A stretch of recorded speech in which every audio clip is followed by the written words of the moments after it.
Hello guys, if you do not subscribe my channel, please subscribe channel and please like and comment if you feel that the article is good or content is good, okay, or helpful.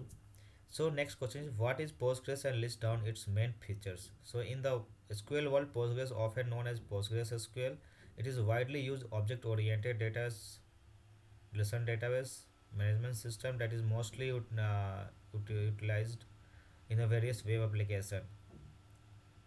It is one of the most powerful open source data object relational database systems.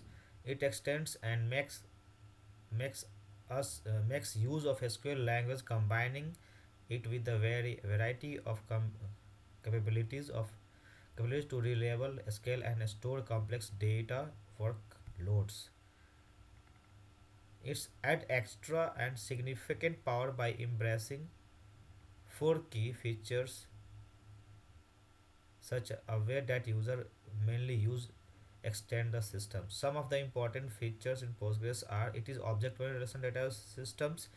It supports major operating systems. Postgres also support extensibility of SQL and JSON queries. Postgres supports multi-version concurrency control and procedure language for lockings and deadlocks or high query retrieval. Nested transactions are also supported by Postgres. So these are the major features in Postgres that provides and user attract Postgres. Okay, so please comment, like, and share. Do not forget to share it. Okay, thank you. Bye bye.